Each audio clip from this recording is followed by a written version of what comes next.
bueno, empiezan a haber como muchos paradigmas, muchas ideas y postulaciones, ¿no? Que me imagino que muchos conocen acá, pues son docentes y también se empapan un poco del tema de la psicología. Y empiezo yo a ver en mi consulta terapéutica con mis consultantes un poco esta sensación de que algo falta, ¿no? De que hay una información que falta, entonces uno empieza a indagar, a profundizar un poco en sus experiencias de vida y con varias personas llega un poco esa sensación de no le encontramos un poquito como el hilo que nos conecta y nos permite entender esta situación o problemática de forma como completa, ¿no? Entonces, bueno, llega un poco como la vida mostrándome por situaciones, llego a una charla en donde, pues digamos que nos hacen un poco la introducción a todo este tema, ¿sí? Entonces, allí nos estaban presentando, es una organización que se llama Paz desde el Vientre, justamente similar a nuestro tema de hoy.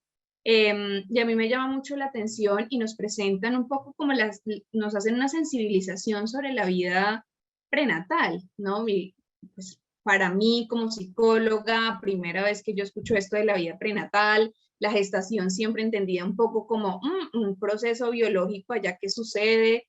Sé que digamos que hay una cosmovisión distinta, ¿sí? De acuerdo, pues digamos a nuestra enseñanza cultural, pero pues yo criada en un pueblo, realmente no conozco mucho y mucho menos llegando tampoco a la universidad, en donde todo es completamente académico.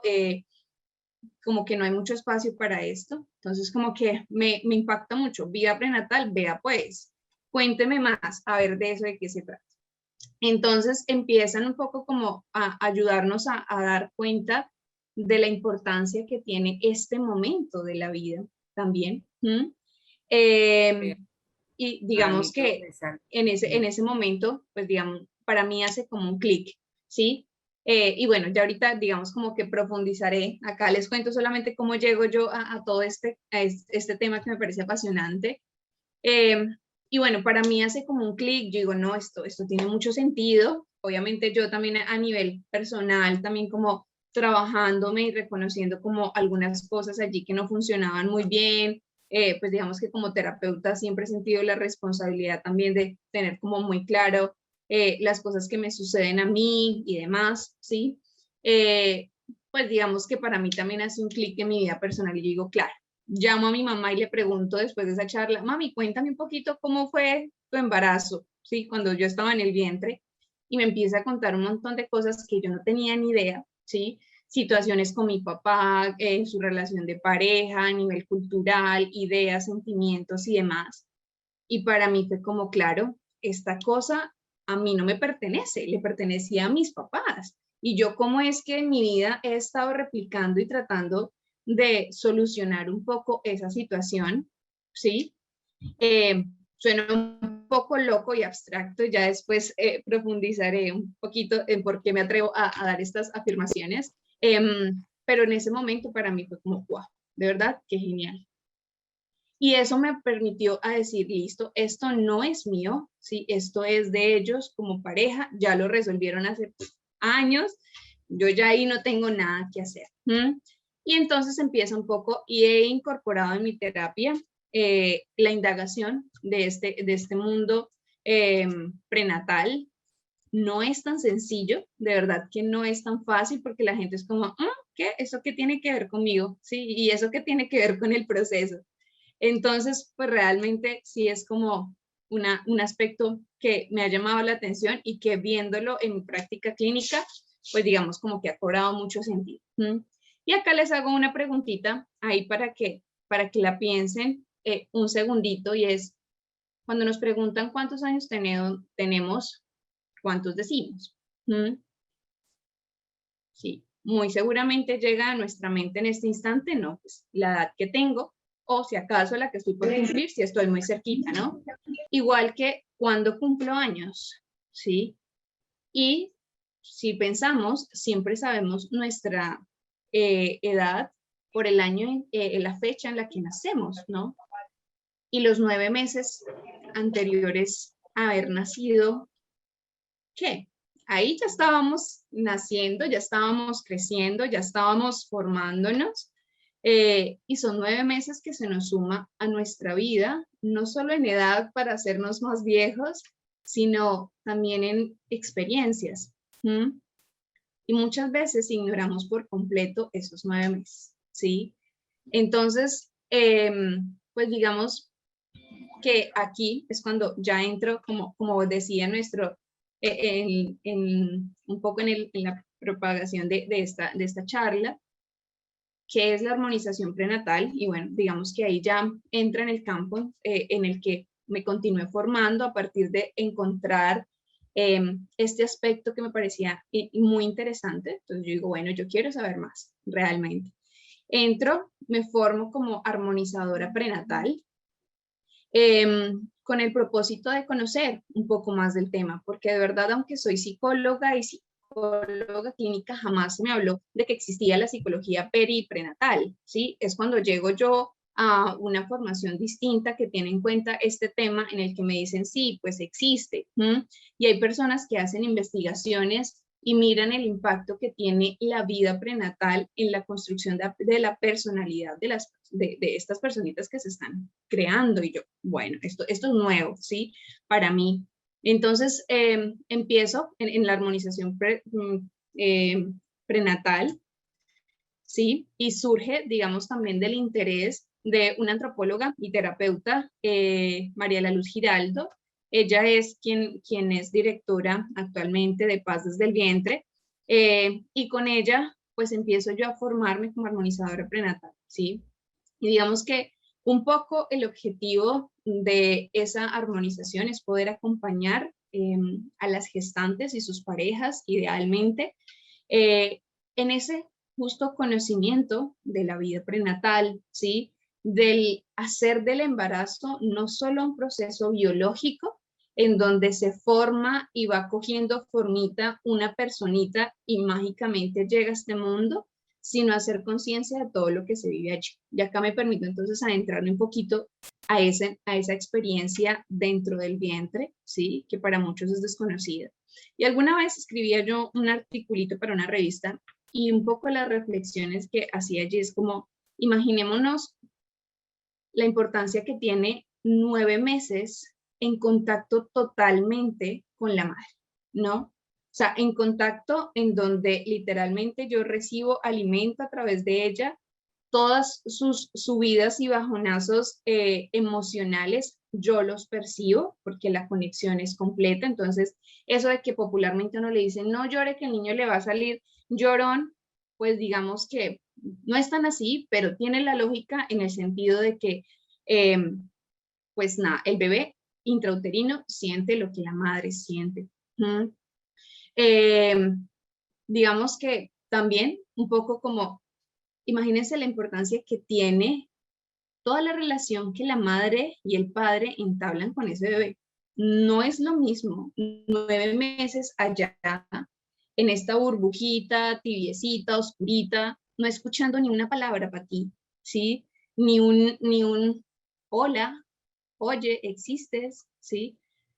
Marca mucho la diferencia versus a una madre y un padre, a una pareja, salgámonos un poquito de la concepción de madre y padre tradicional, porque pueden existir parejas también homoparentales, ¿no?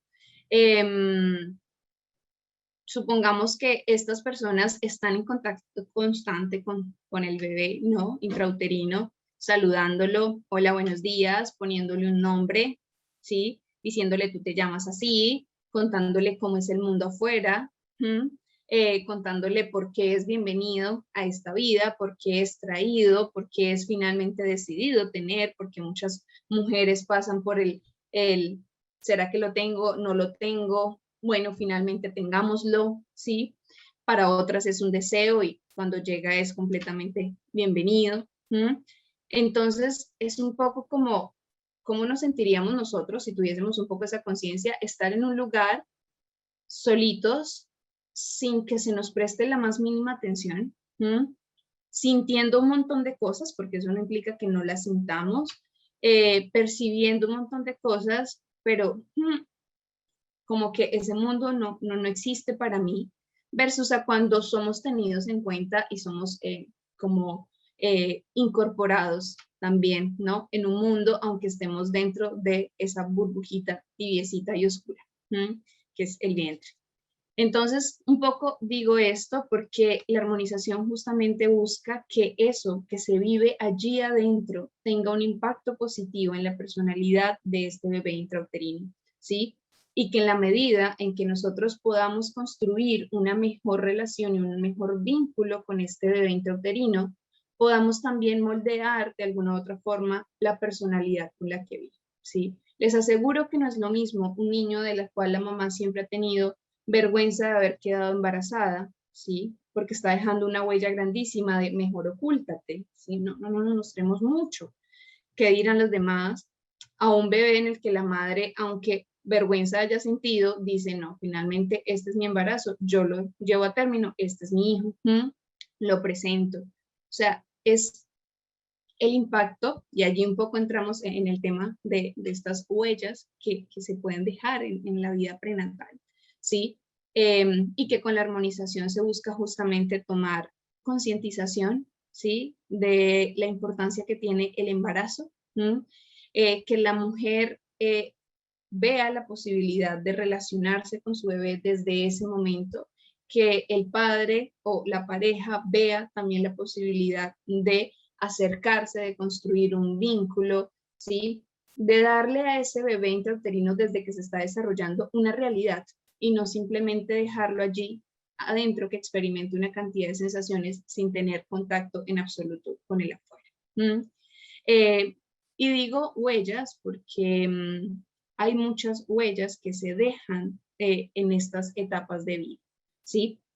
Es decir, así como nosotros hablamos ya cuando somos adultos del trauma que tenemos, ¿sí? Y así como me imagino ustedes como docentes también lo observarán, ¿no? O sea, como que este niño está así, este niño era antes así, se divorciaron los papás y ahora está de esta manera, este joven ha estado así, pero al parecer como que algo pasó en su casa y cambió, así como pasan ese tipo de eventos traumáticos, ¿sí? El bebé intrauterino es impresionantemente sensible y receptor, ¿sí? A todas las sensaciones. Entonces, se dejan huellas, ¿sí? Y bueno, entonces aquí me adentro un poquito, ¿no? Como en qué relación entonces tiene todo este tema, ¿cierto? De la gestación. ¿Cómo es todo? Perdón, me distraje viendo el chat un instante, perdón. Me conecto Adri, pero yo nuevamente. aprovecho que te distrajiste, porque Dime. te estaba poniendo Sí, ahí claro. como para que no se me olvidara, pero de pronto ahorita que estás hablando del trauma, yo quería saber si podrías como ayudarnos a, porque claro, es una palabra que uno usa como frecuentemente, ¿no? Pero a veces no tenemos una comprensión clara de a qué nos referimos cuando hablamos de trauma. Si de pronto tú nos ayudas como Ok, a perfecto. perfilar mejor ese concepto. Claro que sí. Y es una pregunta supremamente relevante, porque fíjate que no solamente lo utilizamos, ¿sí? Sino que tenemos como una idea de la persona que ha sido traumatizada o pasado por un evento traumático, como la persona que queda mal, no sé, siempre está un poco esta concepción, ¿no? Como de la persona que queda como ida de la realidad, como que, sí, como que quedó traumada, es como si la persona saliera de la realidad, como que ya no está atenta, como que es otra persona, un poco más, no sé, como lo que socialmente podemos denominar como con algún tipo de enfermedad mental. Y no es así. El evento traumático es un evento o la situación traumática donde sucede algo trascendental que saca, ¿sí? Que nos saca de de las capacidades que tenemos nosotros de afrontar, ¿sí? Es un evento que realmente genera un choque, un impacto a nivel psicológico y emocional y que nos implica una manera de enfrentarlo o abordarlo distinta y que muchas veces supera nuestras capacidades y habilidades. Por eso nos deja un poco, es como si fuésemos caminando y pensamos que todo el camino es recto y a veces no vemos que hay un escalón y ¡ta! ¿Sí? Bajamos, ¿sí? Y haz de cuenta que ya nos desestabiliza lo que veníamos y de ahí, uy, me torcí el tobillo y ya empecé a caminar un poquito. ¿Puedo caminar con el tobillo así? Claro que sí. Algunas veces me puedo lastimar más que otras veces, claro que sí. ¿Me puedo acostumbrar a caminar cojo? Probablemente sí. Pero todos sabemos que no porque continúe caminando, porque me acostumbre a caminar, porque me acostumbre al dolor, significa que estoy completamente bien. Y a veces el trauma no es, no se observa fácilmente, ¿sí? No es como que esté la persona ya arrinconada, lejos de todo el mundo, siempre, ¿sí? Hay personas que llevan traumas por dentro y que tratan de funcionar lo mejor posible y ante los ojos de los demás están perfectamente bien, ¿sí?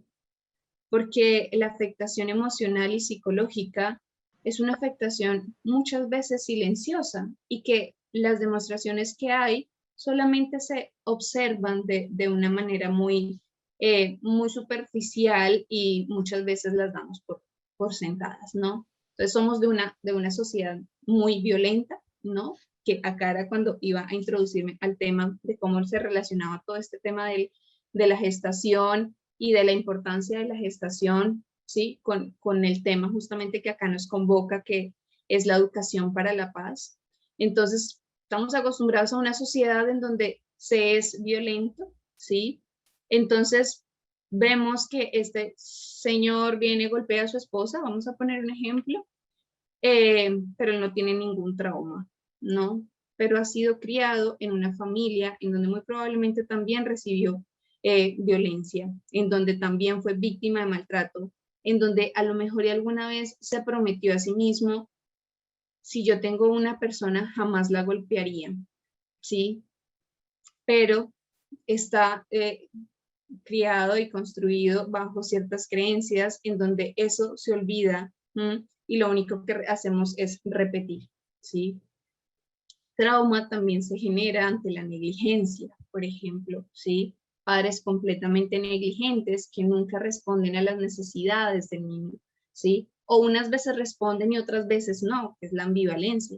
Y todos esos estamos hablando de traumas emocionales, porque la persona queda allí un poco con el bache y la idea de, venga, ¿qué pasa acá? ¿Sí? Yo venía por un camino bien y como que hubo un bachecito y después de ese bachecito ya no volví a caminar igual. Y muchas veces pues no nos detallamos, ¿sí? Entonces siento que, no sé si respondo tu idea, trato como de ponerlo en términos como más sencillos también para entenderlo, pero básicamente sí, un trauma es eso, es como algo que nos impacta emocional y psicológicamente y que aunque no tenga como tantas secuelas observables, sí emocionalmente nos deja una afectación grande y a partir de la cual, pues digamos que sentimos un poco que nos sobrepasa afrontarlo. Y normalmente, pues, el trauma pues, es más grande o más complejo en la medida en que más estemos expuestos a esas situaciones, ¿sí? Y digamos que aquí, cuando hablo de la gestación y justamente María de la Luz, que es la directora de este lugar, decide junto con las otras cofundadoras nombrar Paz desde el vientre, porque está esa creencia y ese como firme convencimiento de que desde allí se pueden construir personalidades más pacíficas, ¿sí? ¿En qué sentido? Justamente podemos aprovechar ese ser completamente sensible que está allí, receptor del mundo y de las emociones y de las sensaciones y de las experiencias, podemos aprovecharlo para impregnarlo, para que aprenda huellas o tenga huellas positivas, ¿sí? El bebé intrauterino antes se creía que era alguien que iba como surgiendo, ¿sí? Que no sentía, de hecho se consideraba la maternidad hace algunos bastantes años ya, la maternidad hasta después del embarazo o ser madre después del parto, ¿sí? También se consideraba que el bebé no sentía en absoluto, que no era consciente de nada, que no lograba construir memoria, dado que sus sentidos estaban todavía muy dormidos, ¿no? Entonces viene un poco esta idea, imagínense el golpe, el choque que tenemos cuando nos sacan y nos meten una palmada para que lloremos, ¿sí? Es a través del dolor que hacemos nuestra primera respiración al mundo, pues la verdad no suena tan rico, ¿no? O bueno, digamos como un poco de estas ideas de muy violentas también alrededor de la maternidad. Entonces, bueno, digamos que podemos aprovechar ese estado para que el bebé intrauterino aprenda muchas cosas más positivas, ¿sí? Entonces ustedes se preguntarán, bueno, ¿cómo se hace eso? ¿Sí? O sea, cuando tú nos dices eso, ¿qué se puede hacer en lo práctico?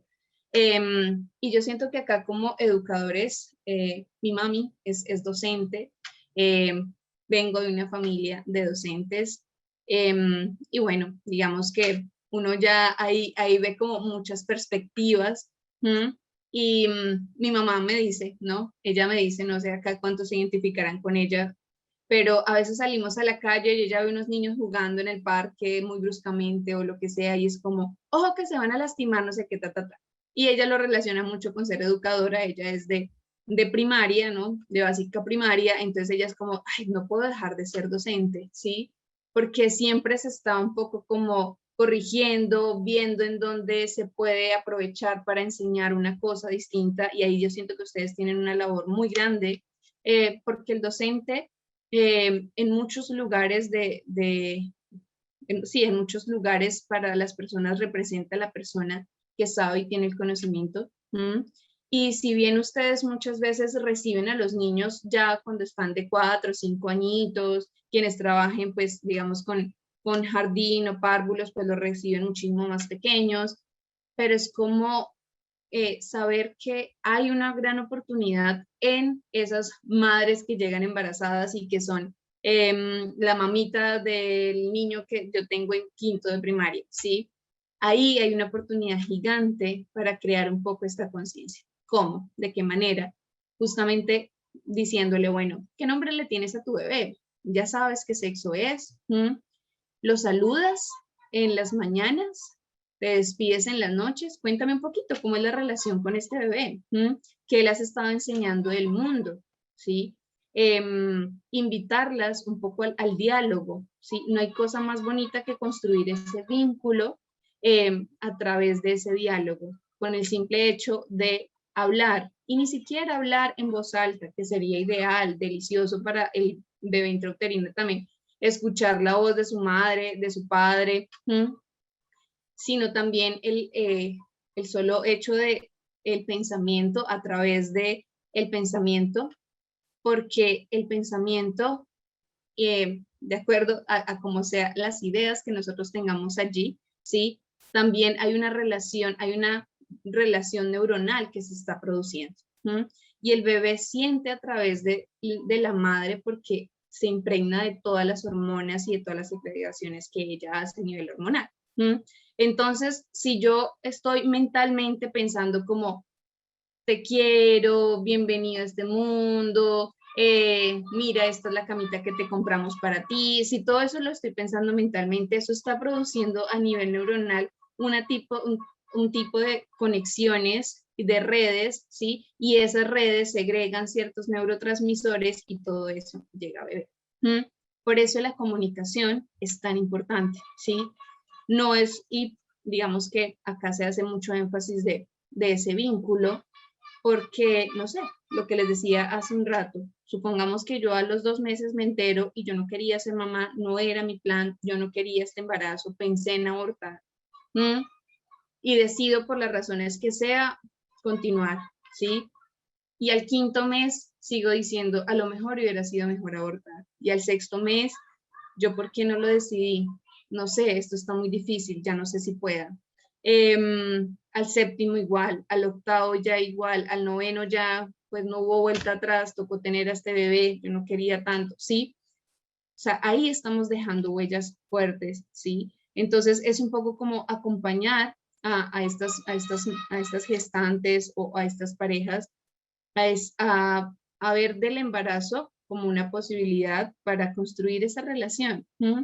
Y sé que acá, si hay mamás, también se despierta hormonalmente, se despierta muchas veces esta sensibilidad. Entonces ese deseo de hablar con el bebé, pero pues qué dirá la gente si me escucha hablando con el bebé, que yo estoy loca. Porque estás loca si es tu bebé, lo llevas ahí adentro, ¿sí? Y lo que le estás haciendo es inyectándole una cantidad de cosas bonitas, describiéndole el mundo. No sé si acá lo sepan, pero los bebés imitan, los bebés intrauterinos, se han hecho pruebas con ultrasonidos y los bebés imitan los movimientos, ¿sí? Entonces es buenísimo cuando la mamá baila, es buenísimo cuando la mamá hace equilibrio, es buenísimo cuando la mamá camina, porque ellos aprenden también por imitación. Entonces se han visto incluso que mueven sus piecitos mientras las mamás también caminan, ¿no? Obviamente ya estamos acá hablando de un bebé intrauterino pues, de unos meses ya más desarrollados, tercer trimestre, ¿no? Pero se da ese aprendizaje, ¿sí? Entonces, pues nada, un poco como que es abrir un panorama que allí en 9 meses hay un mundo completo, hay una personita que se está formando no solo a nivel biológico, sino a nivel emocional y psicológico, porque son aspectos que siempre han existido en nosotros, independientemente de que seamos conscientes o no de ellos, ¿sí? Y que el solo hecho de yo tener un nombre y que me digan buenos días, Caterine, a mí ya me hace sentirme bien, ¿sí?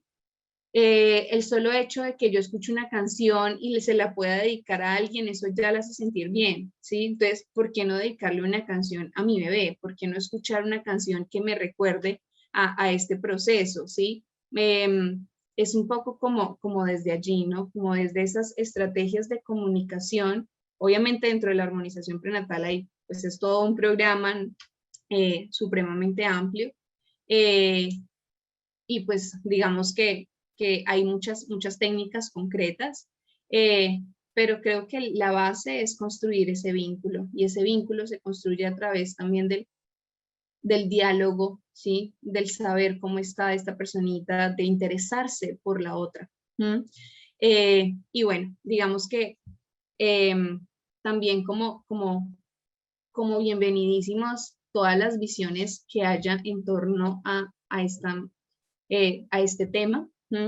Digamos que yo siento que acá nos une y digamos que para irle dando paso ya a Ana, acá nos une un tema que es transversal, ¿sí? Que es completamente intercultural y también interdisciplinario. Porque es tan grande, de verdad, o sea, por lo menos yo lo veo así, no sé si logro contagiarlos a ustedes, pero para mí es tan grande lo que sucede en estos 9 meses que lo que sucede a nivel cultural afecta, a nivel emocional afecta, a nivel económico afecta, a nivel político afecta, ¿sí? Les aseguro y veremos ya más adelante los efectos de todos los bebés que fueron concebidos y gestados durante la pandemia, ¿sí? Ya veremos qué pasa. Para mí es como pucha, necesito saber y hacer un poco de seguimiento porque me parece genial. Porque sin duda impacta, ¿sí? Y acá es cuando le doy paso a Ana, porque es como esta visión también intercultural de los saberes, de todo lo bonito que se entreteje en torno a la maternidad en las diferentes culturas y que siento que es completamente bienvenido, porque más que crear una brecha y construir un mundo ideal, es saber que hay diferencias y de cómo entre esas diferencias lo que se busca, o por lo menos lo que yo traigo acá, es seamos conscientes de cómo eso impacta y ya decidiremos qué hacemos con eso, ¿sí? Pero por lo menos construir esta conciencia. Y bueno, termino con una frasecita de Thomas Berney, un psiquiatra, que justamente ha estado en toda la psicología periprenatal y él dice que el vientre es el aula de la humanidad, lo que vive la madre lo vive el mundo.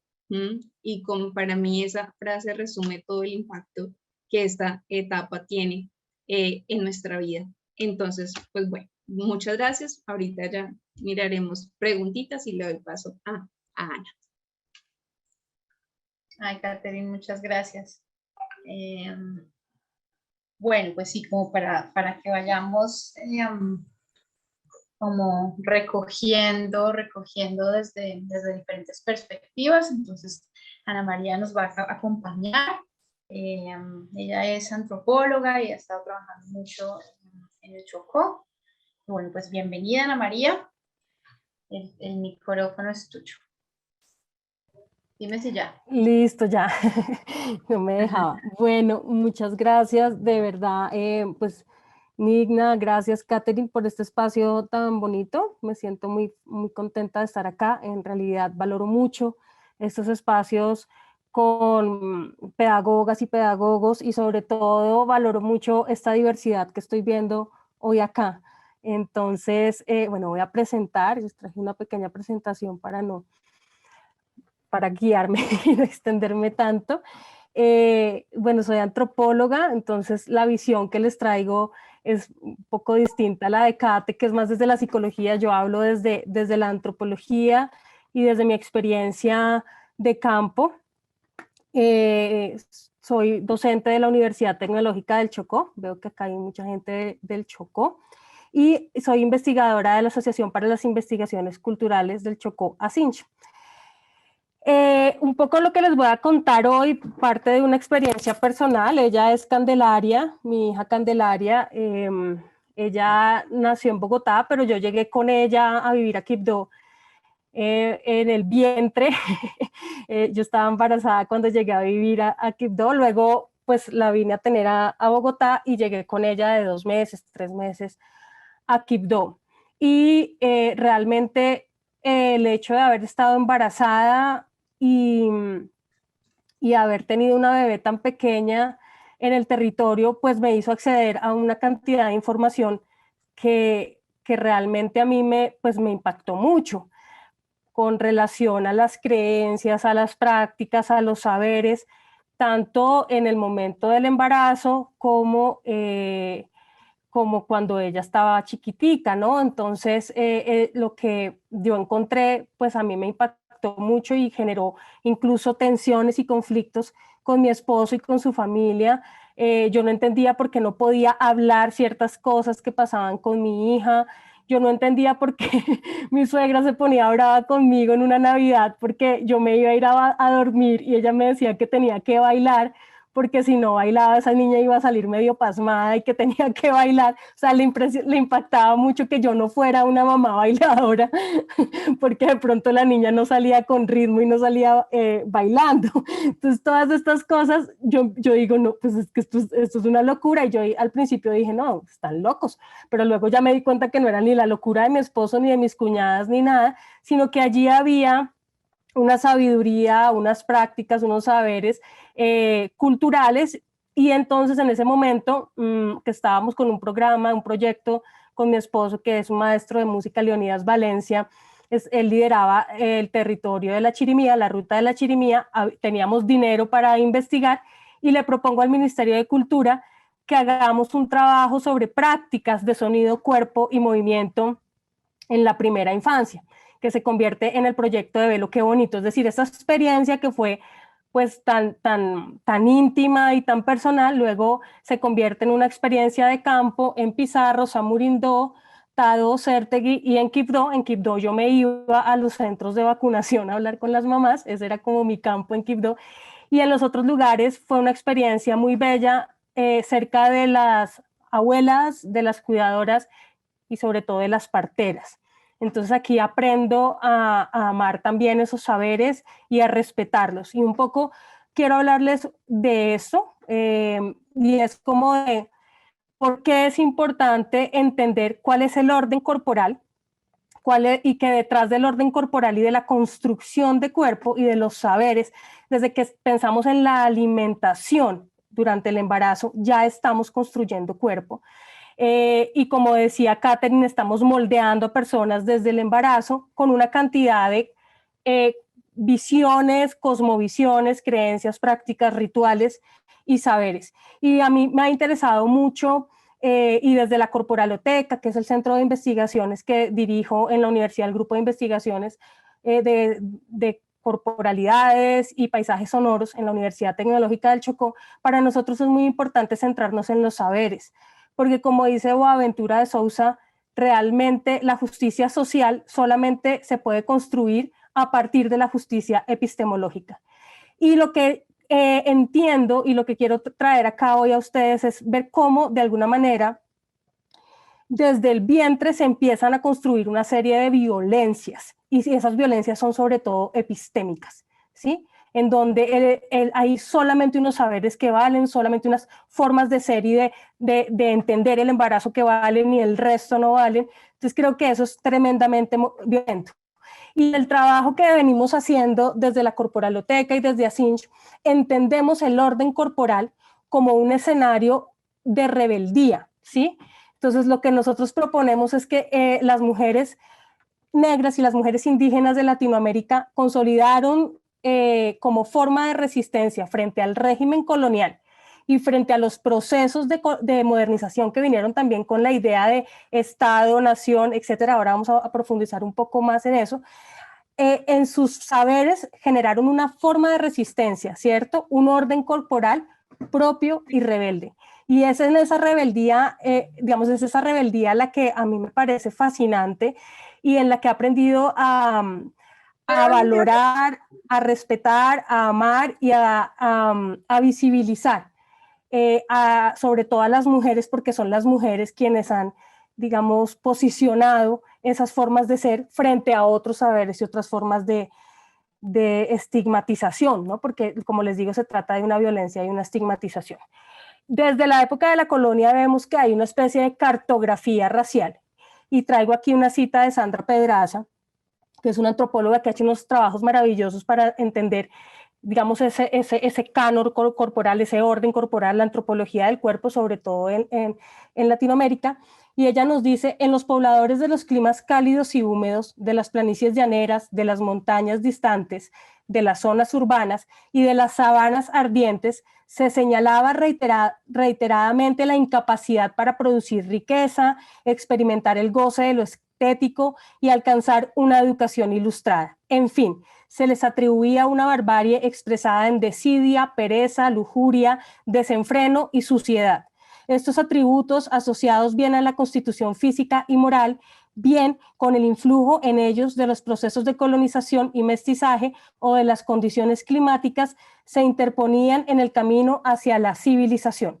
Esta idea de que hay una civilización a pesar de, ¿no? Es a pesar de lo afro, a pesar de lo indígena, tenemos que ver cómo superamos lo afro y lo indígena para realmente ser civilizados. Y es una cartografía que de la construcción racial que todavía sigue imperante y que todavía podemos ver en muchos de los discursos en diferentes escenarios, incluso tristemente en los escenarios pedagógicos y en la escuela.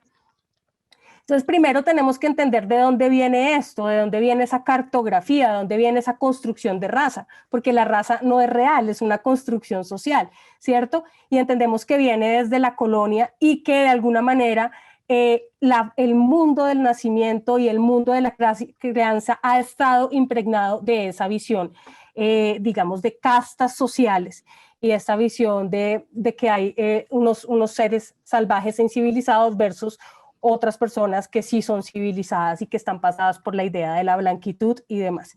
Y traigo acá una cita de Pedro Cieza de León, del siglo XVI, que decía: por todas las partes las mujeres paren sin parteras, y aún por todas las más de las indias, y en pariendo, luego se van a lavar ellas mismas al río, haciendo lo mismo a las criaturas.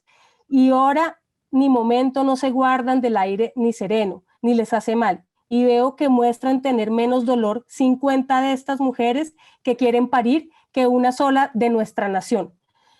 No sé si va en el regalo de las unas o en ser bestiales las otras, ¿no? Esta idea de que hay un cuerpo bestial, y así se señalaba en la colonia, ¿no? Un cuerpo bestial, en donde, como sabemos también, en la iconografía religiosa del catolicismo, el demonio se dibujaba como un hombre negro, desde allí empiezan esa jerarquización de los cuerpos y ese orden y ese deber ser corporal.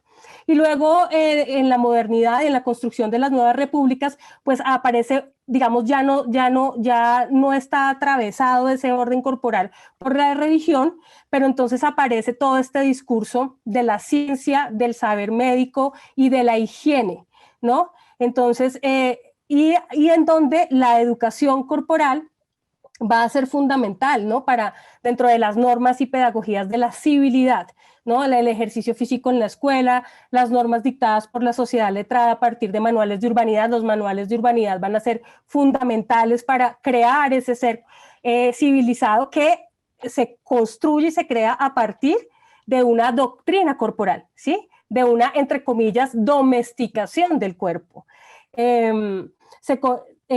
Dice, y el decoro, ¿no? Esta idea del decoro que debía impartirse en los ámbitos domésticos.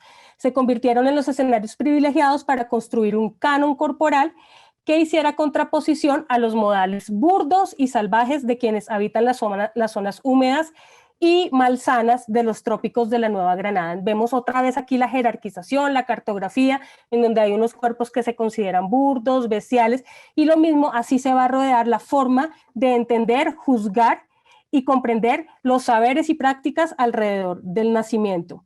Entonces, el nacimiento es un ámbito que a partir del fortalecimiento de la ciencia médica y de esos descubrimientos de la ciencia médica, sobre todo en los siglos XVIII y XIX, pasó de ser un escenario de poder femenino, ¿sí? Y de encuentro femenino y de cuidado femenino a ser parte de una esfera médica regulada por lo público, en donde allí, en esas formas digamos, de regulación y en esa doctrina médica higienista, vamos a encontrar unas violencias epistémicas y unas formas de juzgar las maneras tradicionales de traer hijos al mundo. Y además también vamos a encontrar pues la violencia obstétrica. Yo no sé si muchas les pasó acá en este grupo, pero yo me enteré que había sido totalmente violentada, pues, o no totalmente, pero que había sido víctima de violencia obstétrica ya después, pero como la violencia obstétrica es absolutamente naturalizada, ¿sí? Y cuando en esta relación con las parteras era muy bello cuando yo veía imágenes, a veces ellas tenían un celular y filman algún nacimiento, y era muy bello. A mí hubo una imagen que me mostró una partera, Juanita, que a mí me impactó mucho, porque era una mujer pariendo de cuclillas, y ella estaba agarrada a su madre, o sea, a la mamá, y la partera estaba abajo esperando al bebé. Y yo decía, ¿qué tal que yo hubiera tenido a mi mamá para abrazarla así? ¿No? Y esto, pues claro, ahora ya somos mucho más conscientes de eso, somos mucho más conscientes de cómo el patriarcado colonizó también nuestros cuerpos, convirtió nuestros cuerpos en una esfera, incluso en un negocio, porque también todo lo que hay alrededor de nuestra sexualidad y también de nuestro embarazo se convierte en un negocio, todo lo que pasa alrededor de las cesáreas, en fin, muchas cosas, pero muy poco se respeta nuestro instinto, nuestro saber. Nosotros sabemos cuando ya estamos a punto de parir o cuando no, pero no se nos cree. Cállese, yo soy el que sé, aquí la estoy monitoreando, ¿no? Todo ese tipo de saberes. El nacimiento entonces fue colonizado por nuevos actores y nuevos saberes que irónicamente a la vez posicionaron su estatus científico y social a partir de la estigmatización, el rechazo de los saberes tradicionales de aquellas mujeres receptoras y dadoras de vida, que antes ellas, o sea, habían sido las parteras, porque si uno revisa la historia de la ginecología, pues de dónde aprendieron los ginecólogos todos sus saberes y cómo aprendieron a acompañar a las mujeres a dar a luz, pues de las parteras. ¿Quién más les iba a enseñar? Entonces son las parteras quienes enseñan a los ginecólogos, pero luego ese saber científico es estigmatizado, ¿no? Estigmatizan y rechazan los saberes tradicionales de aquellas mujeres receptoras y dadoras de vida que antes habían transmitido sus conocimientos a ese saber científico. Y en las ciudades modernas los ejercicios de gobernabilidad se construyen desde el nacimiento y construyen unas formas específicas de ciudadanía y de ser sujeto. ¿Cuál es el problema? El problema es que las naturalizamos y creemos que esas formas de ciudadanía y de ser sujeto y esas formas corporales, ¿sí?, esos manuales de urbanidad con los que de alguna manera nos han domesticado, pues tiene que ser así en todos los territorios y pasamos por encima de otras formas, otras lógicas, otras prácticas. Entonces allí lo que yo encuentro pues es una violencia epistémica. Vemos cómo nuestros cuerpos, los cuerpos de nuestros niños, los saberes, pues siguen siendo violentados. ¿Por qué? Porque seguimos estando en esa lógica de castas sociales y en esas cartografías de nación en donde creemos todavía que hay unos escenarios burdos, bestiales, salvajes y demás que deben ser domesticados porque hay un deber ser y hay un saber que vale más que otros y que deben considerarse más. Bueno, vamos a compartirles un pedacito entonces de mi documental en donde vemos un poquito eso a una mamá.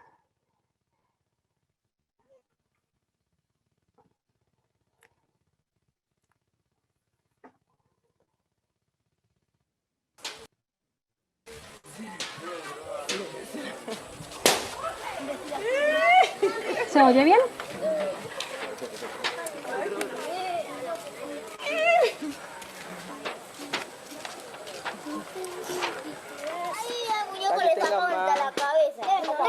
Es una fuerza, algo así. Desde ahí yo la empecé a parar, ya se sienta.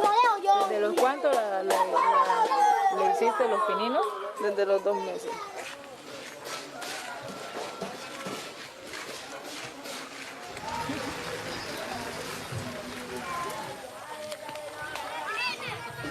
Hay unos que cuando están duros ellos se caen y no lloran, ellos mismos se levantan. Que levántese y sacúdase usted mismo. Y cuando uno no esté, ellos como hacen, ellos mismos se tienen que levantar y sacudirse y seguir un camino. Como es mamá de por allá de esta ciudad, que un moradito que le ven al peladito, que ay, que qué le pasó, que cuídenme más el niño, que yo no sé qué. Pero con peladitos de ciudad mantienen como así todos flojitos, como todo, yo qué sé por eso. Los niños como acostumbran, así mismo se quedan. ¿Ya? Un palo que sale la día hoy, si no, no le enderezan desde temprano, se queda la día. Si uno está haciendo su oficio y como ellos están acostumbrados que apenas abren la boca, uno los coge. Usted ahí mimito no los puede coger. Tiene que dejarlos llorar un buen ratico, también para que los pulmones se le desarrollen. Para que él se vaya endureciendo, uno también le hace todas esas cosas. Lo para, le hace así. Ellos tienen que ser fuertes, duros. Tienen que estar echados para adelante. Pues como dicen, pereza, pues, así, por la pereza. Entonces tiene que estar para allá y para acá porque el niño no salga rapidito, porque si no trabaja, sale marrullero. La mayor preocupación de una madre y de una abuela en el Chocó consiste en endurecer el cuerpo del infante. Se busca que este pequeño cuerpecito, desde una etapa bastante temprana, sea autónomo y resistente. Y para lograr dicha fortaleza, existen una serie de prácticas que queremos visibilizar en este trabajo y que de alguna manera nos explican no solamente... Bueno, los dejo iniciados. Yo creo que Nigna ahí ya les puede mandar el link para que terminen de ver el documental, pero vemos allí un orden corporal. O sea, un niño que hay que tirarlo al piso, que hay que endurecerlo, que coja fuerzas, que no sea marrullero. Cipriana dice ahí, está hablando del embarazo, que una mujer no puede coger pereza durante el embarazo porque el chino le sale marrullero, si es muy perezosa la mujer. Entonces, como nuestras conductas, es justo lo que está diciendo Catherine, ellos lo tienen clarísimo, la forma como nosotros seamos y nos sintamos durante el embarazo va a marcar esas formas de ser y esas subjetividades también de la futura criatura. Y finalmente voy a compartirles algo que hicimos con mis estudiantes en Vera, que lo terminamos la semana pasada, hace parte de un laboratorio creativo bellísimo que trabajamos con ellos. A ver,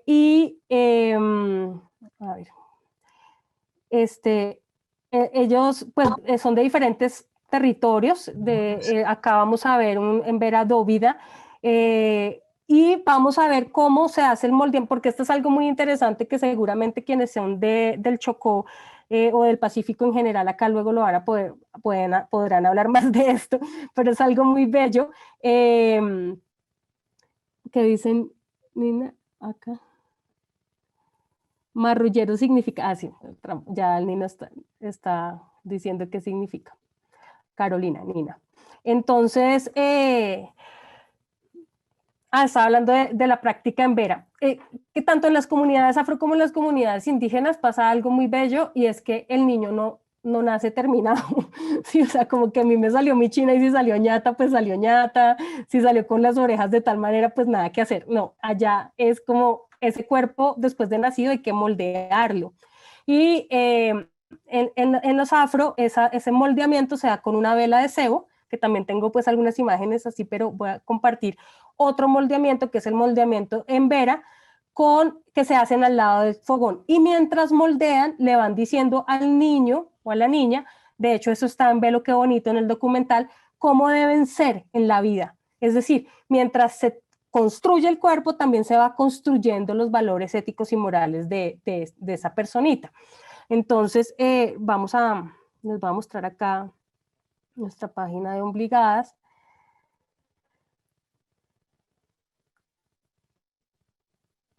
Y tenemos los laboratorios. Ahí están mis estudiantes, y hay una Luzbeira Tapí Dumasa, nos comparte esta imagen de su comunidad.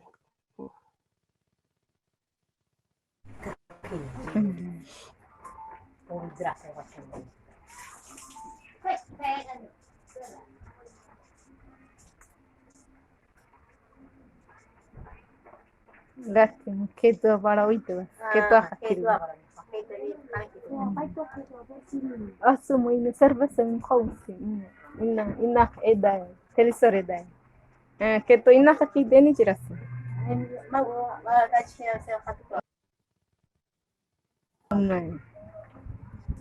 Udah kata ko irin. Sampai. Kan que tu tanque.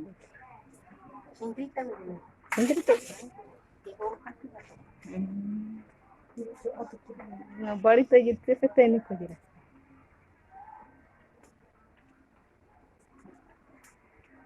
Abraham o da tribu de Chanton, hoy te voy a dejar de hablar. A uno como que le gustaría ser ese bebé, ¿cierto?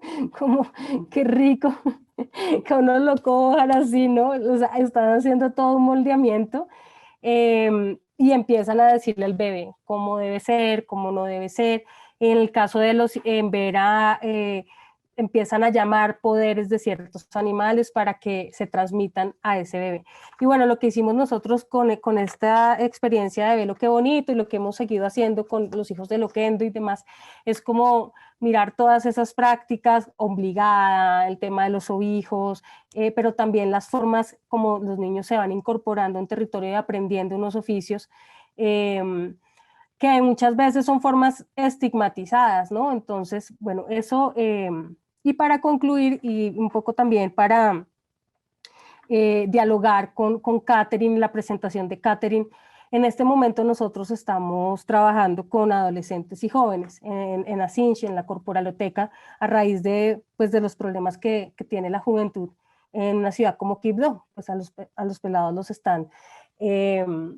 los están reclutando, los están matando, los están instrumentalizando de la peor manera. Entonces, un poco estamos allí, pero claro, si uno se pone a pensar, estos pelados son pelados que llegaron al territorio, cuando uno se pone a ver, digamos, a hacer trazabilidad, ¿no?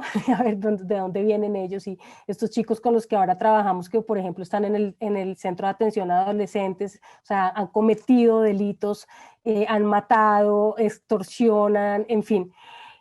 Pues ellos llegan a Quibdó tras hechos victimizantes. Entonces son madres que no tuvieron acceso a estas formas de cuidado y a estos repertorios de protección y cuidado, y a esta red de cuidados que nosotros mostramos en Velo Qué Bonito. ¿sí? Entonces, de alguna manera, cuando uno ve la forma como ellos generan empatía, la forma como ellos dialogan o no dialogan, su mirada, uno dice qué historia hay detrás. Y muchos de ellos, pues sus madres llegaron en situación de embarazo o quedaron embarazadas después de las masacres o después del desplazamiento forzado, en fin. Pero el caso es que fueron niños y niñas que no encontraron esta red, ¿sí? No estuvieron con estas cuidadoras, con las comadronas, en fin. Entonces, allí eso es una, digamos, es una afectación del conflicto armado que además ha sido muy poco contado, muy poco visibilizado y muy poco tenido en cuenta. Es algo que ahora que estamos trabajando con la Comisión de la Verdad, lo hemos, digamos, nos hemos cuestionado eso. Es un trauma, ¿no, Kate? Un trauma, una afectación del que muy poco se habla. Es de qué manera estas madres no tuvieron acceso a esas redes, a esas rutas, a estos repertorios de cuidado, a estos moldeamientos, a estos sobijos, a estas tomas para el mal de nacimiento, en fin. Entonces, por aquí dejo, espero que haya muchas preguntas y muchos comentarios. Ay, Ana María, muchas gracias. Muy bellas las imágenes y muy bella la reflexión. Yo quisiera, antes de lanzarles algunas preguntas que han empezado a surgir, referirme a un par de cosas que siento que son como que se comparten en las dos presentaciones y yo quisiera que ustedes profundizaran un poquito.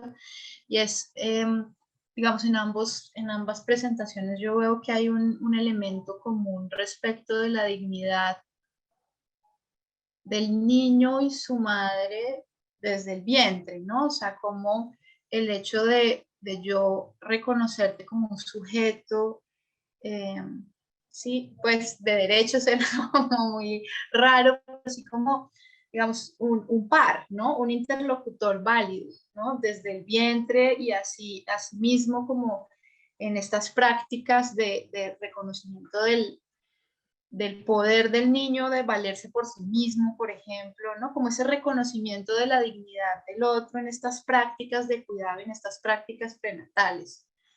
Quería como invitarles antes de entrar en las preguntas como a reforzar ese tema que me parece que pega muchísimo, digamos que tiene todo que ver con pues cómo nuestra sociedad después, digamos, con todas las prácticas de reconocimiento del otro y de reconocimiento de la dignidad del otro que surgen posteriormente, ¿no? Nosotros, por ejemplo, ahorita quería comentar en el taller que estuvimos la semana pasada en López de Micay, hacíamos un ejercicio de perdón que iniciaba con que los profes y las profes recordaran una historia en donde se hubieran sentido vulnerados, ¿no? Y hay muchas de esas historias, el protagonista era un profe o una profe, ¿no? Entonces decíamos, claro, hay una serie de prácticas que están como muy como involucradas en nuestra cultura de atropello y que yo pienso que tienen su origen allí, ¿no? En cómo desconocemos al otro, al bebé, al niño en el vientre como un otro válido, digamos. Ok.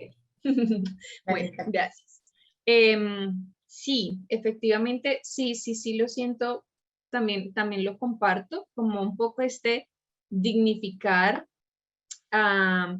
sí, digamos que desde diferentes perspectivas, pero también dignificar tanto a la madre, a las experiencias, al conocimiento que se tiene, a ese ser que se está construyendo allí, en el vientre también, pues digamos que desde mi perspectiva que está un poco más centrado solamente en la gestación, pero por supuesto todo lo que viene después también es una etapa completamente importante. Ahí como Ana nos mostraba en ese documental supremamente bonito, ¿no? Como todas estas prácticas también que se hacen, pero es como resaltar que eso hace parte de ese conocimiento, ¿sí? De ese como cosmovisiones que resaltan, ¿sí? Que digamos que en la cultura puede resaltarse, pero que cuando las traemos a nuestra visión pueden ser como, no sé, ¿sí? y no porque para nosotros no sean o no porque a nosotros no nos hayan eso, dejan de ser válidas las otras, ¿sí? Y siento un poco que es importante aquí dar un espacio a conversar sobre finalmente la validez que tiene, o sea, esta etapa en la vida, la importancia que tiene el hecho de que se está formando a una persona, a esa personalidad, ¿no? Y que sí tiene, digamos, muchos derechos, sí, aunque sí entiendo que suene un poco raro el decir que es como ¿no? Como un sujeto de derechos, pero pues obviamente los tiene, ¿no? Existe desde un principio y hay que saber, digamos, como también el impacto que yo estoy teniendo. Además porque cuando nacemos y somos, pues, bebés intrauterinos y cuando nacemos y estamos peques, pues estamos a la disposición de, creo que de todo el reino animal somos de los más vulnerables que hay.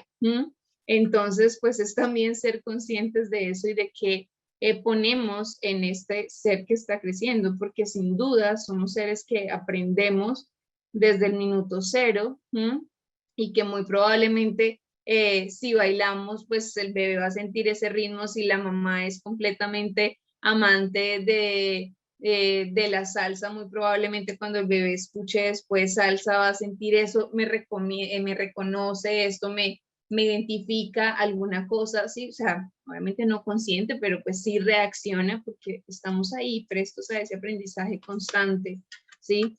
Como que llegamos a este mundo también como a recibir y recibir un montón de aprendizajes y conocimientos y desde ahí nos construimos, y qué valioso que de verdad sepamos que eso implica desde el minuto cero de la concepción.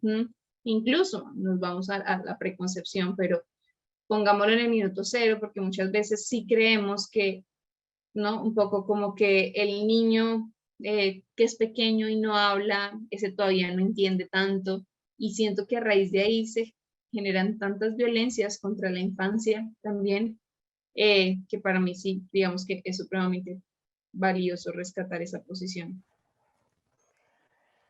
Bueno, Nigna, yo creo que el tema de la dignidad de la madre y del bebé tenemos que entenderlo desde una perspectiva interseccional, ¿sí? Es decir, en donde estamos en una sociedad absolutamente adultocéntrica que evidentemente pone lo adulto y el mundo de los adultos por encima del mundo de los niños.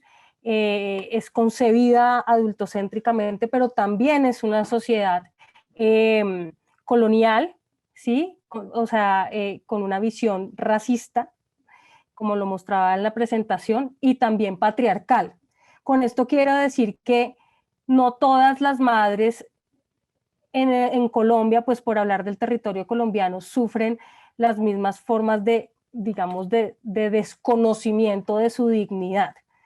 Y que además esto es estructural y esto es histórico. Hay un ejercicio muy bello de unas profesoras de la ICESI de Cali, lideradas por la profesora Aurora Vergara, que tienen un libro que se llama Demando mi libertad. Y Demando mi libertad recoge las cartas de mujeres esclavizadas y muestra cómo una de las cosas es que las esclavizadas no podían darse el lujo de ser madres.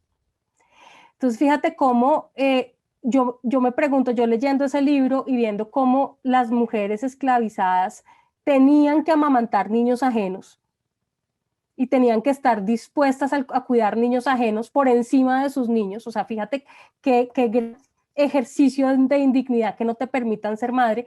Pues yo me pregunto también qué tan histórico y qué tanto hemos avanzado en eso.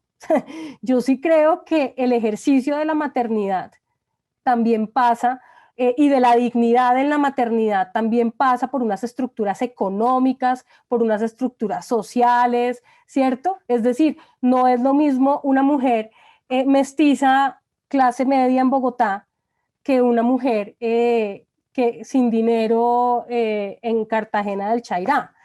¿Ya? Entonces, yo sí creo que esto hay que verlo, no solamente que evidentemente estamos frente a, digamos, a una visión, unos paradigmas absolutamente adultocéntricos, sino que además, pues evidentemente, seguimos bajo un régimen colonial, seguimos bajo un racismo estructural y patriarcal, ¿no? Es decir, también cuál es el reconocimiento a qué mujeres, cómo nosotras, si estamos en una situación de privilegios, hemos podido disfrutar más y tener más acompañamiento de nuestra maternidad, incluso por nuestros compañeros hombres, que mujeres en situación de pobreza o de desplazamiento. Entonces, creo que por allí también atraviesa la pregunta de la dignidad.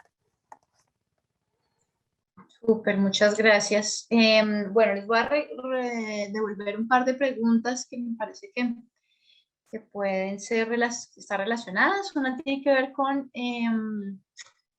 cómo la madre puede detectar o qué indicios puede recibir la madre cuando tiene el niño en el vientre sobre como frustraciones, emociones, sentimientos, ¿no?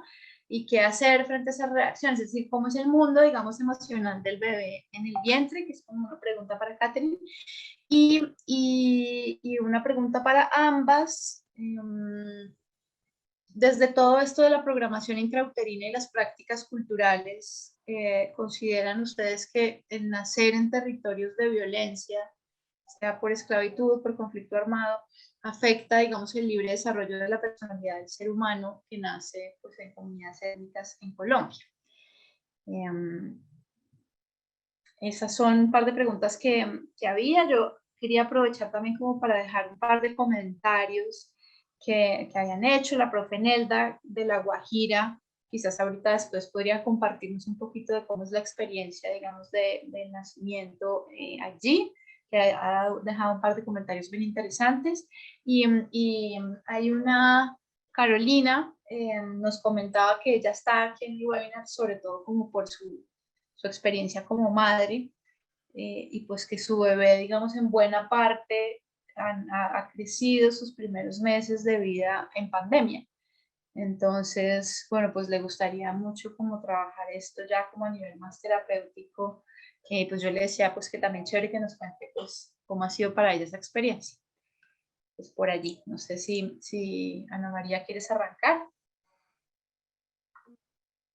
Bueno, de la pregunta de si estos contextos de violencia, conflicto armado, esclavización, afectan a los niños, pues yo estoy convencida de que sí.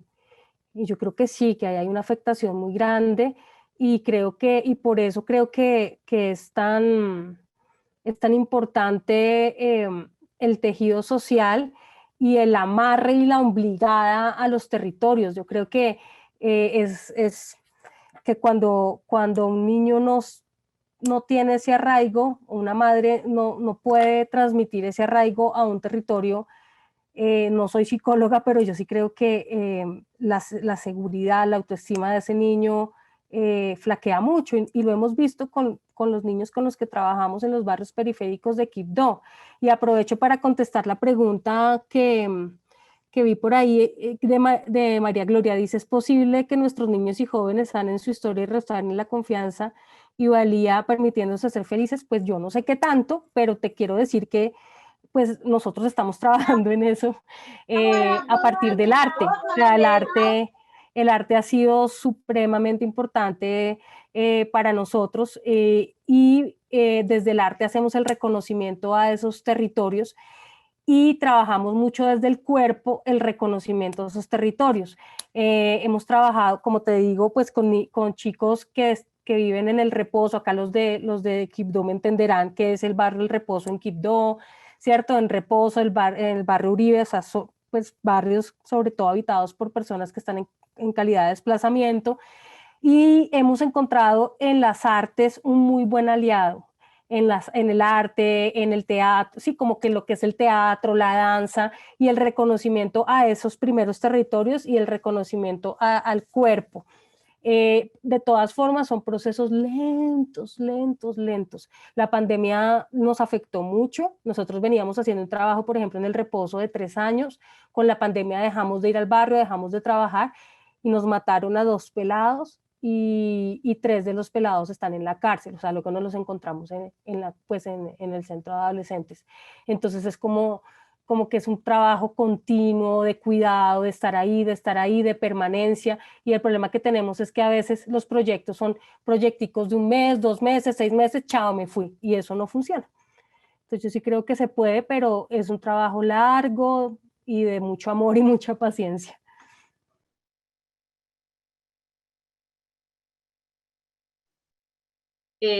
Me uno completamente a Ana, o sea, también creo que, o sea, tanto creo que esto sí afecta a la personalidad, sí, o como ese desarrollo libre de la personalidad, como lo plantean en la pregunta, porque sin duda el hecho de tener como ciertas características particulares y sobre todo la violencia en donde se coarta tanto, ¿no? Porque es que ahí hay una situación particular y es que la violencia lo que genera es la sensación de yo no puedo hacer algo porque la consecuencia es terrible.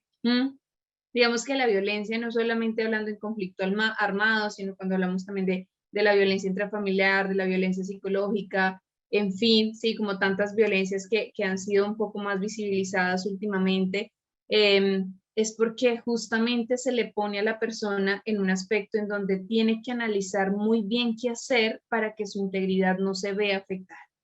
Entonces, si yo tengo que saber que tengo que salir a las 5 de la tarde de mi trabajo y llegar directamente a casa, porque es que si me ven por fuera y hay toque de queda, qué sé yo, a las 6 y después de eso puedo morir, pues realmente todo lo que pueda suceder después de las 5:30 fuera de mi casa, que sería algo que yo a lo mejor y desearía, no sé, ir a visitar a mi mamá, que me queda más lejos, pero no puedo, en fin, sí, por poner un ejemplo supremamente como trivial, pues se ve afectado, ¿sí? Entonces digamos que sí creo, pero también me uno a Ana y ahí digamos que rescato mucho ese proceso tan bonito que haces a través del arte, porque también se puede restaurar, claro que sí se puede restaurar, y si yo no creyera en eso, pues no sería terapeuta, porque justamente creo en el cambio, pero también desde ese aspecto amoroso,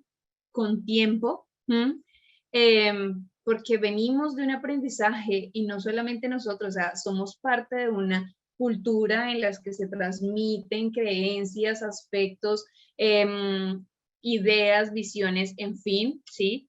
Y siento que todos los seres humanos tenemos derecho también en un punto de decir, bueno, ¿qué de todo eso traigo conmigo y qué no? ¿Sí? Es válido, pero llegar a ese proceso sí se requiere de tiempo y de mucha paciencia y amor. O sea, me uno completamente. Y sin duda, el arte es una cosa maravillosa, ¿sí? O sea, es un trabajo que desde allí se pueden resignificar muchísimas cosas. Y bueno, digamos que ahí como que doy mi opinión al respecto de que sí se puede hacer, pero requiere de tiempo. Y respecto a la pregunta que me hacían de cómo identificar un poco y de cómo es ese mundo emocional del bebé, es muy sencillo, sencillo y no tan sencillo, porque el mundo emocional del bebé es el mundo emocional de la madre. Entonces, en ese sentido es sencillo, porque entonces yo como madre debo verme, ¿sí? ¿Cómo estoy? Ahí es el punto que no es tan sencillo, muchas veces, ¿sí? Saber cómo estamos emocionalmente. ¿Cómo estás? Bien. ¿Cómo vas? Regular. ¿Cómo te ha ido? Mal. Ya, en eso se convierten nuestras emociones, en bien, más o menos mal. Si acaso, tristes, si acaso, enojados y de pronto, no sé, frustrados, ¿sí? Y ansiosos, porque pues, la ansiedad, ¿no? Es un poco boom en este momento. Entonces, como que hasta ahí llega nuestro repertorio emocional, las emociones son enormes, o sea, hay una cantidad impresionante de emociones. Entonces, ahí está nuestra tarea también, porque el mundo emocional del bebé es lo que siente la madre. Si la madre está feliz, el bebé está feliz. Si la madre está triste, el bebé está sintiendo tristeza. Que él pueda decir, me estoy sintiendo triste, pues no, porque eso requiere de una conciencia. pero experimenta la sensación física de la tristeza, ¿sí? Si ustedes se dan cuenta, cuando nosotros sentimos rabia, usualmente la rabia es mucho más explosiva, ¿no? Es una emoción que va muchísimo más hacia afuera, ¿no? Como que no es tan como de tanto interiorizar o de reflexionar o de estar ahí como pasmados, como puede ser la tristeza, por ejemplo, ¿sí? Entonces, muchas veces reconocer esa emoción no es tan sencillo, ¿sí? Y ahí está un poco el trabajo, en fortalecer también nuestro entendimiento emocional, ¿sí? Hay una herramienta supremamente bonita construida por Thomas Berney que se llama el escudo protector, y justamente lo que busca es proteger al bebé de todo ese mundo emocional de la madre, pero utilizándolo también a favor de que el bebé intrauterino vaya fortaleciendo su propio manejo emocional.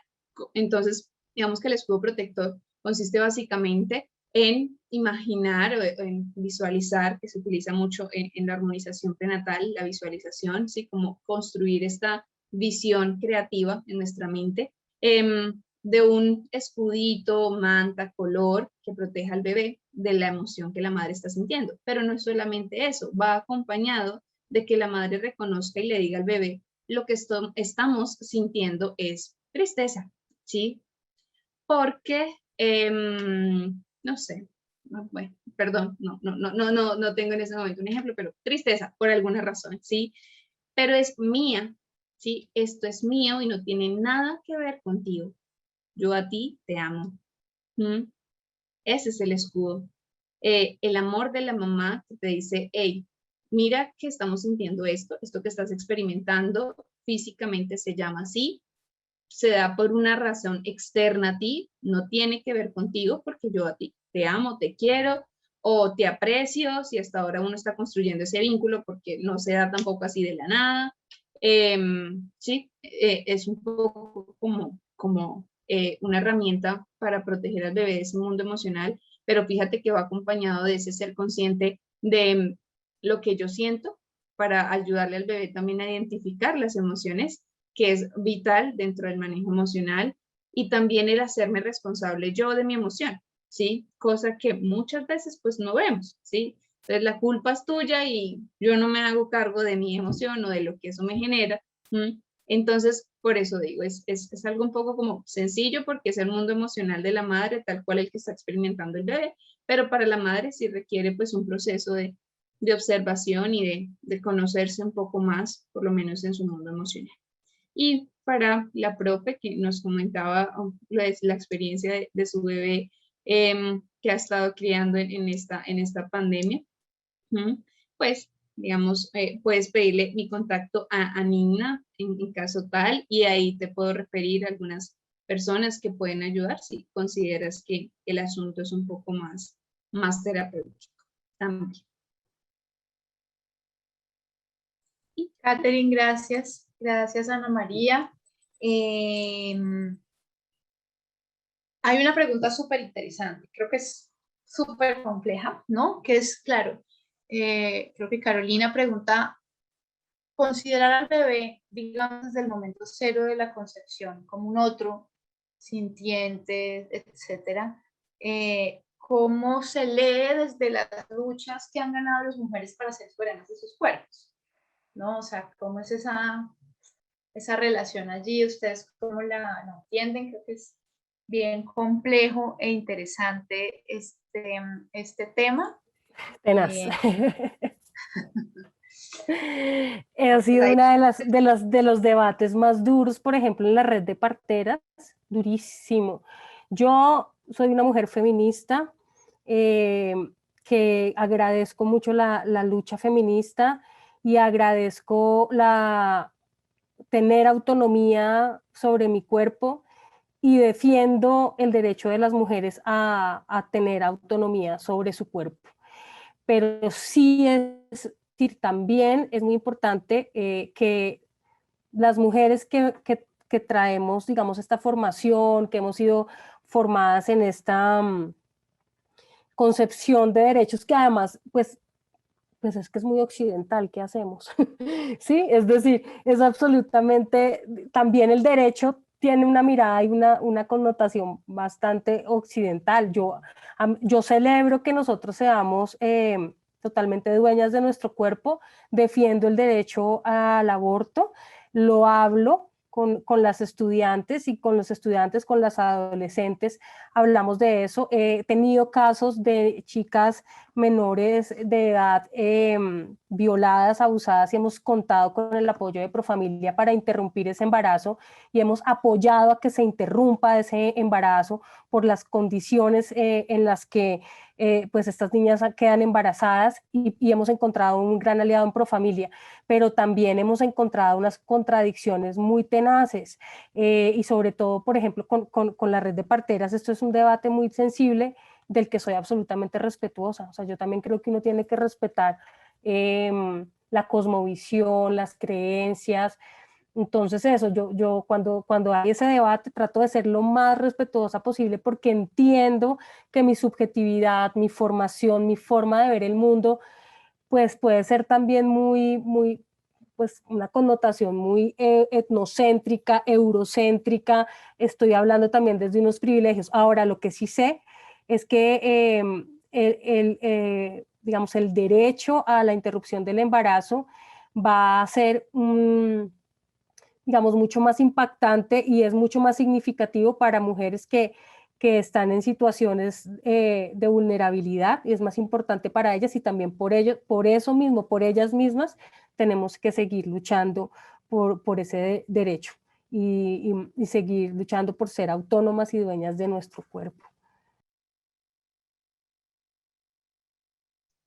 Bueno, tocas un tema, Carol, bueno, bastante, sí, bastante, bueno, controvertido, ¿no? En nuestra sociedad también.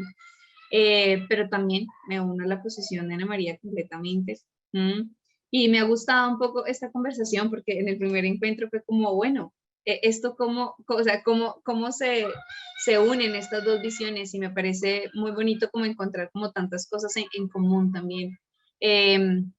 Y claro, la pregunta es totalmente pertinente porque si uno concibe la importancia de la construcción de la personalidad del ser humano desde el momento cero, pues claro, uno dice, uy, fue más chica, o sea, que cuando vaya a interrumpir mi embarazo, entonces, si es vida, no es vida, ¿no? Un poco esta discusión que siempre se ha dado allí en torno y que pues también genera, creo que para las personas que han atravesado por ese proceso una carga muy fuerte.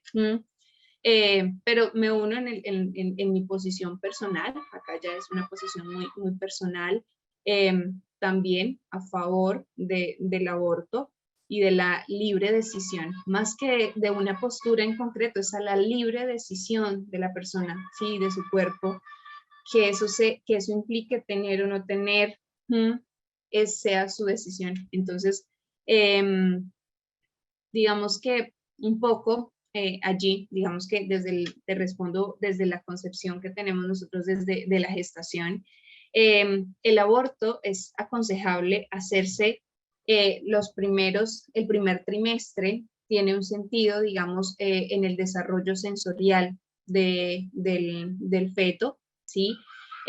Porque en esos momentos, en ese primer trimestre, todavía no se ha desarrollado todos los sentidos, ¿sí? Y hay como más como una capacidad de discernir entre agrado o no agrado, ¿sí? Entonces estos pensamientos de la mujer sobre si lo tengo o no lo tengo, si será que aborto o hacer un intento y fallido, ¿sí? Digamos que en ese primer trimestre disminuye el riesgo de generar una huella emocional en el bebé intrauterino, ¿sí? Por eso se recomienda como hacerse en ese. Y que si la mujer ya decidió continuar con su embarazo, pues hacer un proceso de aceptación y de un poco vinculación también con ese ser que decidió continuar teniendo, ¿sí? Porque ya después del primer trimestre sí se empiezan a dejar huellas, ¿sí? Entonces, digamos que, de hecho, he sido testigo y acompañado también procesos de aborto en donde se pueden hacer una cantidad de cosas allí bellísimas con este momento también que es duro, porque tomar una decisión de esas es también muy difícil por más de la visión que tengas y demás, porque lo he visto, de verdad, y se pueden hacer procesos, ¿no? Como de saber que yo agradezco, ¿sí? Agradezco a este proceso que se puede dar y todo lo que puede desencadenar, pero en este momento no lo quiero, no lo deseo, no me siento lista y soy responsable de lo que todo eso implica y no lo deseo. Entonces, siento que por lo menos desde mi visión personal, le doy como acogida a todo y de saber que sí impactan esos meses de gestación, sí impacta la información que trae el padre, la madre, pero que sin duda pues se puede tomar una decisión allí y que si la decisión es continuar, pues bueno, se puede potencializar y si la idea es interrumpir, pues también poder hacerlo como lo más libre y tranquilamente que se pueda. Nina, yo ahí tenía una pregunta para Katherine, porque yo sí he escuchado y a mí pues un poco me desencaja un poquito porque me cuesta verlo. Y amigas o dulas o amigas muy metidas en todo este tema de la educación menstrual y demás, que dicen que un aborto puede ser muy placentero. Entonces pero un aborto nunca va a ser placentero. O sea, a mí eso me cuesta mucho entender que alguien por placer aborte. Yo entiendo que siempre está mediado por el dolor. Entonces, pues quería preguntarle eso a Kate, si has oído eso, pues un poco que se relaciona con lo que estabas diciendo a lo último, pero he visto mujeres que dicen eso, que no, es que abortar puede ser incluso muy placentero y a mí eso sí pues te confieso que me raya un poco pensar que eso pueda ir acompañado de la palabra placer. A mí también, realmente. Tendría que sentarme a conversar un poco, no lo había escuchado, sí, pero tendría que sentarme a conversar un poco como placer entendido desde qué, ¿no? Porque si me vienen acá a hablar placer entendido desde el psicoanálisis, hasta de pronto y entiendo a lo que se refieren, pero si me hablan de que es una sensación placentera y de gozo, por la experiencia que yo he visto, puedo decir que no. Incluso cuando es una decisión totalmente consciente y tranquila, es un proceso doloroso, o sea, físicamente se atraviesa por unos cambios, emocionalmente también, ¿sí? O sea, atreverse a decir eso creo que sería, o sea, para mí es un poco como muy fuerte, peligroso. Sí, de acuerdo, yo estoy de acuerdo. No lo he escuchado, pero me tendría que sentar a No, conversar a mí sí cómo están viendo. Yo sí lo he escuchado y ya 2 veces por parte de personas que están metidas como en este rollo de la educación menstrual y de, bueno, de vulvas, que a mí me encanta también, ¿sabes? Nosotros hacemos parte de un colectivo que se llama Vulva Libre, afrofeminista, y me fascina. Y, sí, pero a veces también ya que lleguen al punto de decir, no, es que eso es placentero, pues tampoco, no sé. Sí, no sé, yo tampoco me atrevería a decirlo. Sería interesante conversar, pero realmente de acuerdo. No. Yo quisiera allí, respecto de lo que hemos conversado, contarles también cómo desde Educapaz, por ejemplo, el tema de haber recibido violencias durante los primeros, digamos, durante la gestación y los primeros meses, modula muchísimo también la comprensión que yo tengo de los actos de los demás, ¿no? Entonces, si yo he recibido violencia, tiendo a interpretar como violentos actos que de pronto no lo son, ¿sí? O sea, yo tiendo, vamos a conectarme de nuevo con esas experiencias de violencia, entonces toda mi interpretación de la realidad tiene que ver también con y puedo responder más fácilmente de una manera violenta porque interpreto como una agresión actos que quizás no sean agresivos, ¿no? Entonces, como ese condicionamiento es tan importante a la hora de evaluar los comportamientos de niños pequeños, por ejemplo, niños pequeños que suelen ser muy agresivos, ¿no? Que les tumban las, sí, que nunca contemplan la posibilidad de, fue un accidente, sino no, fue a propósito, ¿no? Todo eso tiene que ver también con las experiencias, digamos, de violencia que hemos tenido. Y también quería comentar que recomendarle a las personas que hoy están conectadas, tuvimos un webinar a principio de este año sobre el manejo del duelo, digamos, un poco a raíz de todas las experiencias que hemos tenido que vivir en nuestras familias, pero también con nuestros estudiantes, etcétera. Y algo bien interesante que decían las invitadas en ese webinar es que existen muchos duelos también que no hemos procesado, que son duelos que ocurren durante el proceso de gestación, ¿no? O sea, que hay muchos duelos, por ejemplo, que heredamos de nuestros padres, de nuestra genealogía, digamos, pero que también durante ese proceso de gestación, todo lo que has mencionado, Catherine, de esas situaciones, digamos, complejas durante la gestación, en últimas las vivimos como duelos, ya en la vida, pues como niños, jóvenes y adultos, ¿no? Pues como que sí hay una relación muy fuerte entre esas vivencias de la gestación y la manera como entendemos el mundo después cuando adultos. Yo quisiera de pronto, tomándome así como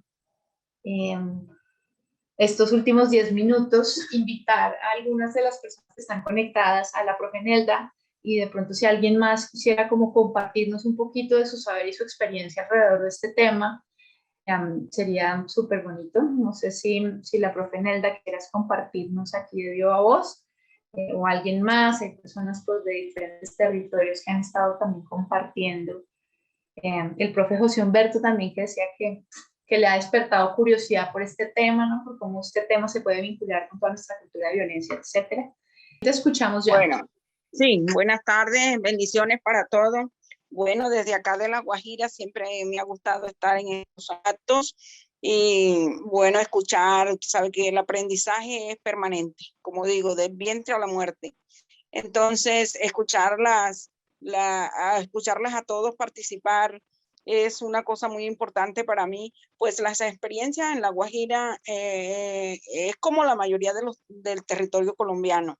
En cuanto a la crianza, en cuanto a lo que refiere a aborto, eso generalmente aquí el aborto está siempre a escondidas. Casi nunca se sabe quién abortó, pero que lo hacen, lo hacen.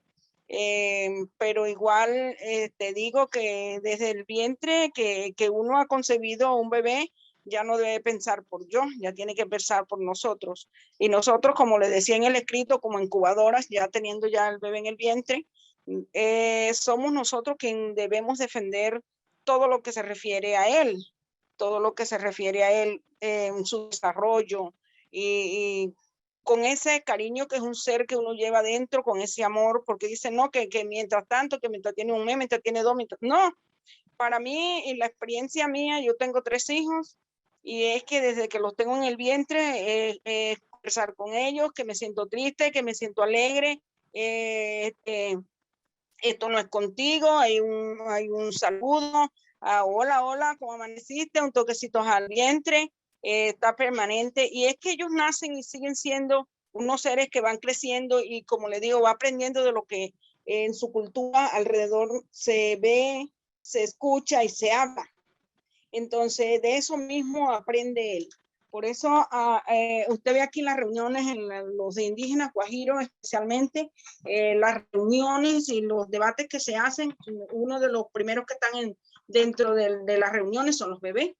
Es más, una madre puede llevarle la mano al hijo para que él haga una votación para elegir un personaje en la comunidad. Él no es consciente de eso, pero él es persona y puede votar. Así hacen aquí en las comunidades indígenas. Por lo tanto, cuando uno tiene su bebé en el vientre, es una persona más, es una persona que uno tiene que cuidar, una persona que uno se tiene que alimentar por mí y por mi bebé. Tengo que mantenerme bien por mí y por mi bebé. Es una situación que debe ser ya dejar de ser yo, sino en nosotros. Y si no defendemos nosotras las madres a los hijos que llevamos en el vientre y hasta ponerlos en los tamaños que ya sean mayores de edad, ¿quién los va a defender? Ay, profe Nelda, muchísimas gracias por esa intervención y por acompañarnos aquí en este espacio cotidianamente. Profe Paula. Muy hermoso escuchar todas estas experiencias. Personalmente tengo un niño con discapacidad. Es muy duro.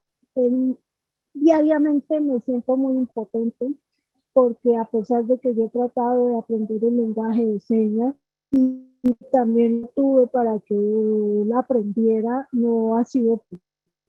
Él todavía tiene mucha dificultad para poder manifestarse.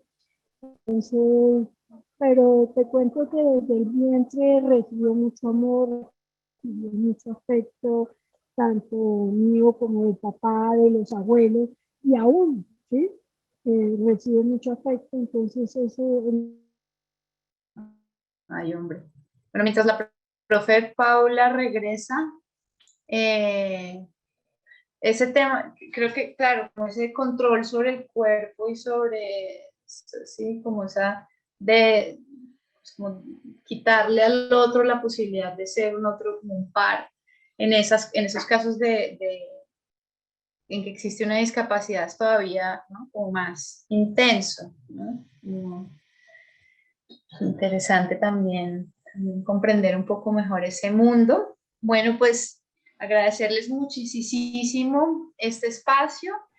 Para todas las personas que están conectadas, pues recuerden que todo el material que trabajamos, y Ana ha sido muy generosa regalándonos pues como el acceso a los documentales y el material también didáctico. Vamos a disponerlo la próxima semana en la plataforma pasatuidea.org. Allí pues ustedes pueden acceder a muchísimo material que todas las personas que hemos invitado a este espacio nos han dejado. Y bueno, pues invitarles a nuestra próxima sesión, que va a ser sobre pedagogías en la ruralidad. Y bueno, pues un abrazo muy grande, que tengan feliz tarde. Ana María y Catherine, de verdad, Muchas gracias, Nigna, qué Gracias. educación tan bonita. Muchísimas gracias.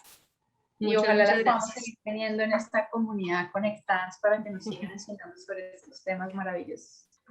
Aquí les dejo. Aquí les dejo el nombre de la plataforma. Igual les dejé por allí mi correo por si quieren como el contacto directo de Catherine o de Ana María para algo específico, pues ahí conversamos al respecto. Y bueno, pues que sepan que hubo gente conectada desde Yopal, La Guajira, la profundidad de los pueblos de Boyacá, Chocó, el Cauca. Entonces, pues muy contentos de contar con ustedes. Estuvo por allí una profe también que nos acompaña mucho desde México. Y bueno, maravilloso espacio. Un abrazo entonces y que tengan muchas gracias. Gracias. Chao. Chao. Gracias. Adiós.